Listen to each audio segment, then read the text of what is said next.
There's something most people never say out loud, not because they don't feel it, but because it sounds too harsh, too cold, too ungrateful. But when you've lived nearly 9 decades, you stop softening the truth for other people's comfort. So here it is. The older I get, the less I trust. And the more I've realized that the person most worth trusting has been with me all along. Stay with me, because what I'm about to share took me a lifetime to learn, and I wish someone had told me far sooner. It took me almost 90 years to say this out loud, honestly, no longer bitter or angry, just honest. When you've lived as long as I have, you stop trying to make things sound nice for the sake of comfort. You start saying things the way they truly are. And the truth I've come to after a lifetime of watching people is this: I trust no one but myself, not even family. Now, before you turn away from that sentence thinking it sounds cold, let me explain. Because I didn't start life this way. None of us do. When you're young, you're taught something very simple, almost like a rule of nature. Family is where you're safe. Family is where loyalty lives. Family is where you can let your guard down, where you don't have to think twice, where love is supposed to be unconditional. And for a long time, I believed that. I lived that way. I gave without counting. I trusted without questioning. If someone was mine, I assumed they would never harm me, never disappoint me in a way that truly mattered. That belief shaped so many of my decisions. It made me generous. It made me forgiving. It made me blind in ways I didn't realize until much later. You see, life doesn't break your illusions all at once. It doesn't come to you one day and say, everything you believe is wrong. No, it's much quieter than that. It happens in small moments. A promise that isn't kept. A look in someone's eyes that feels different than it used to. A situation where you expect someone to stand beside you, and they don't. At first, you explain it away. You say, they didn't mean it, or they're going through something. You protect the image you have of them because it's more comfortable than facing the truth. And maybe that's human. Maybe we all do that longer than we should. I remember a time, not one big event, but a series of small ones, that started to change something inside me. Times when I needed understanding, but got silence. Times when I gave more than I had, only to realize it was expected, not appreciated. Times when decisions were made about me, without me, by people who claimed to care. It's not always betrayal in the dramatic sense. There's no shouting, no clear villain. Sometimes it's simply this quiet realization. People will choose themselves, even the ones you thought never would. And that's when something shifts. Not suddenly, but slowly. You begin to watch more than you listen.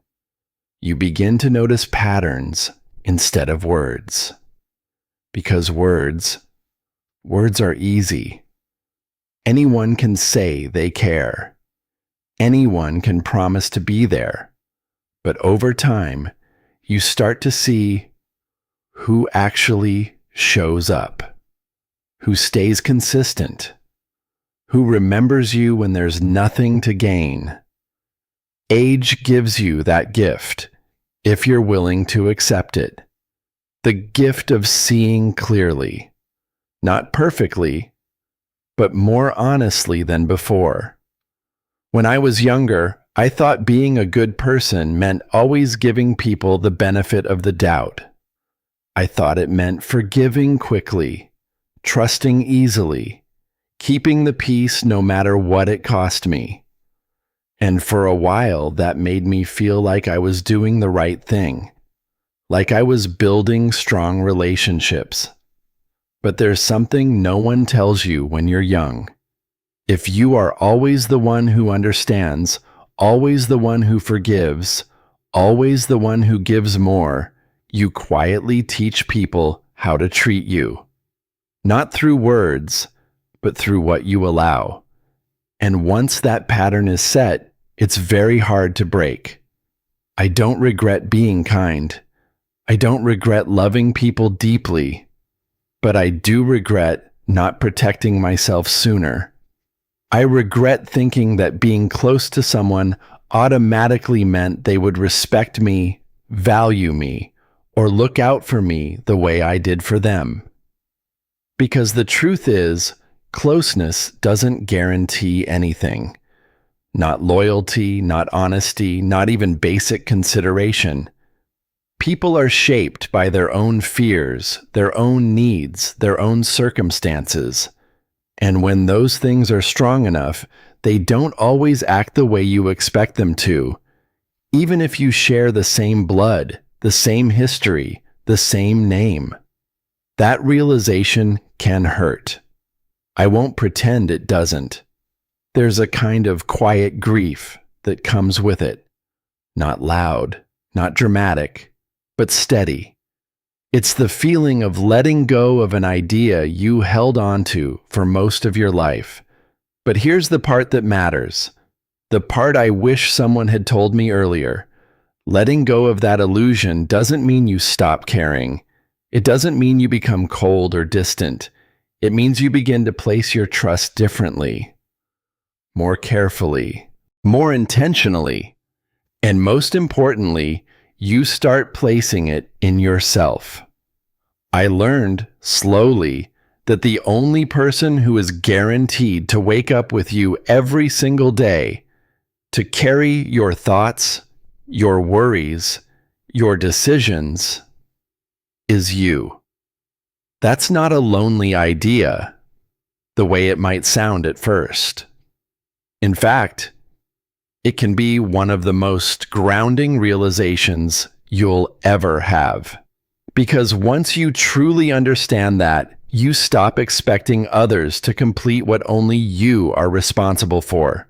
You stop handing over pieces of your life in the hope that someone else will handle them better.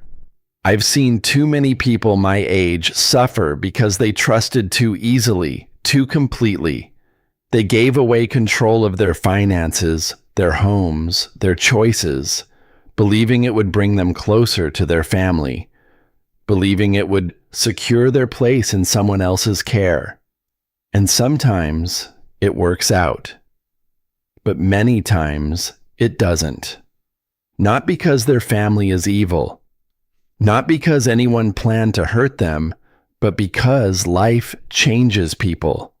Responsibilities shift, priorities move. And when that happens, you can find yourself in a position where you have less say, less independence, and fewer options than you ever imagined. That's a difficult place to be, especially when you spent your whole life being responsible, being careful, being strong. So if there's one thing I've come to value more than anything else, it's independence. Not just financial independence, though that matters more than people like to admit. I mean the kind of independence where you still have a voice in your own life, where your choices are still yours, where you don't have to ask permission to live the way you feel is right. And that kind of independence begins with how you trust. It begins with understanding that trust is not something you give automatically. It's something that grows slowly, through consistency, through time, through observation. Not through titles, not through labels, not even through shared history. I've reached a point where I don't rush to trust anyone, not out of fear, but out of respect for my own peace. I take my time. I watch. I listen. I notice how people behave when things are easy, and more importantly, when they're not. Because that's when you see the truth. And once you start living that way, something interesting happens. You become calmer, less reactive, less disappointed. Not because people have changed, but because your expectations have. You stop being surprised when someone acts in their own interest. You stop taking it personally. You simply see it for what it is, and you adjust accordingly. That doesn't mean you push people away. It means you keep your center of gravity within yourself. You don't lean so heavily on others that you lose your balance when they move. I still care about people. I still enjoy their company. I still share moments, conversations, even laughter. But there's a quiet boundary now. Something steady inside me that says, no matter what happens out there, I will be all right in here. And that, more than anything, is what has given me peace in these later years of my life. Because when you trust yourself first, everything else becomes clearer. You begin to notice that you don't feel the same pressure to hold on to people the way you once did. There was a time in my life when I believed that keeping relationships intact, no matter the cost, was a sign of strength. I thought endurance was love. I thought staying silent was wisdom. I thought if I just gave a little more, understood a little deeper, waited a little longer, things would eventually become what I hoped they could be. But time has a way of correcting those beliefs. I've learned that holding on when something is quietly wearing you down is not strength. It's fear. Fear of being alone. Fear of starting over. Fear of accepting that what you thought was solid was never really yours to rely on in the first place. And once you face that fear honestly, something inside you begins to loosen. You don't need to fight to people. You don't need to argue or prove a point or make them understand. You simply step back, little by little, and allow things to settle into their true shape. Some relationships grow quieter. Some become distant. Some fade away without a clear ending, and that used to trouble me. I used to wonder if I had done something wrong, if I should have tried harder, if I should have been more patient. Now I understand. Not everything that fades is a loss. Sometimes it's a release. There is a certain kind of peace that comes when you stop forcing connections to remain what they used to be. When you accept that people change, and so do you, and that not everyone is meant to walk beside you for your entire life, no matter how close you once were. At my age, I don't have the energy to carry relationships that feel heavy. I don't have the time to keep explaining myself to people who have already decided how they see me. And I certainly don't have the desire to depend on anyone who has shown me, even quietly, that I cannot. That doesn't make me cold. It makes me careful. There's a difference. Carefulness is not about building walls so high that no one can reach you. It's about knowing where the door is and choosing wisely who you allow to walk through it. It's about recognizing that your time, your energy, your peace of mind, these are valuable things. And once you begin to treat them that way, others either learn to respect them or they drift away. And either outcome is fine. I've also come to understand something else. Something that may sound simple, but took me a lifetime to truly accept. You can love people, and still not trust them with everything. You can care about someone deeply and still keep certain parts of your life in your own hands. For many years, I thought those two things had to go together. That if you loved someone, you had to trust them completely. But life has shown me otherwise.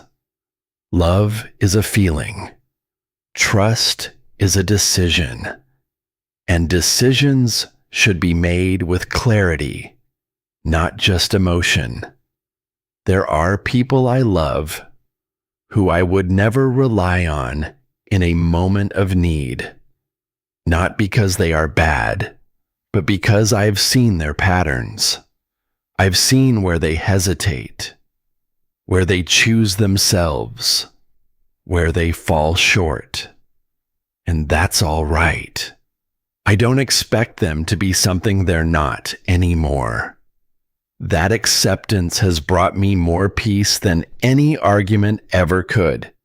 And then there is the matter of independence, something I mentioned before, but I want to return to it, because it's one of the most important things I can leave behind. If you are fortunate enough to still have control over your life, your decisions, your finances, your daily routines, protect that, quietly, firmly, without apology. Do not give it away too soon in exchange for comfort or reassurance, because once it's gone, it is very difficult to reclaim.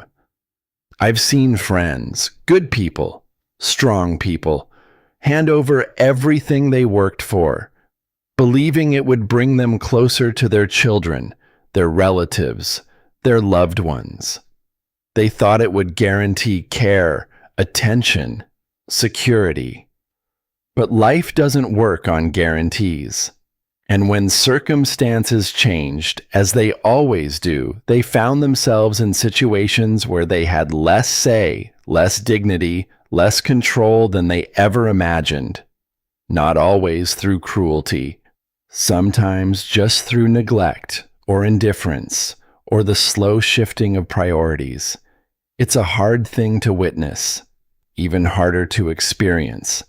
So when I say I trust no one but myself, it comes from a place of wanting to remain steady, no matter what happens around me. It's not about pushing people away. It's about standing on my own feet so that I am not shaken when others move, because people will move. They always do. They will change their minds, their feelings, their loyalties. They will make choices that make sense to them, even if those choices don't include you in the way you once expected. And if your entire sense of security is tied to them, you will feel that shift deeply. But if your foundation is within yourself, you will notice it, you will understand it, and you will remain standing. There is a quiet strength in that, a calm that doesn't depend on anyone else's behavior, a sense of balance that comes from knowing that no matter how things unfold, you are still in your own hands. And in the later years of life, that may be one of the greatest gifts you can give yourself. Now, I won't pretend that this way of living is always easy. There are moments, quiet evenings, long mornings, when you feel the absence of what once was, the warmth of unquestioned trust, the simplicity of believing that someone else will always be there. Those feelings don't disappear completely. We are human, after all. But they don't control me anymore.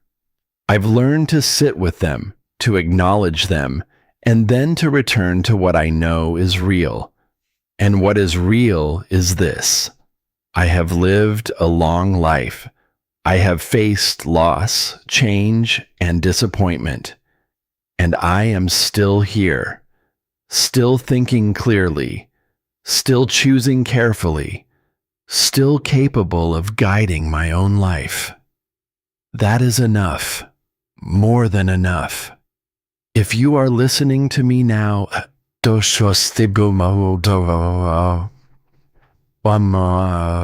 especially if you are in the later chapters of your own life. I want you to take this not as a warning, but as a quiet piece of advice from someone who has walked a long road. Be kind, yes. Care about people, of course.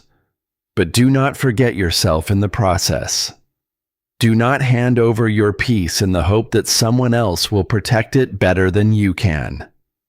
Trust slowly. Observe quietly. And above all, make sure that the one person you can always rely on is the one you see in the mirror every morning. Because in the end, when everything else shifts, when people come and go, when circumstances change in ways you never expected, you will still have yourself. And that, if you take care of it properly, will never betray you. Thank you for sitting with me, for listening to an old man share what took him nearly a lifetime to understand. I hope there's something here you can carry with you, something that makes your days a little steadier, a little clearer. Take care of yourself, and I'll see you again soon.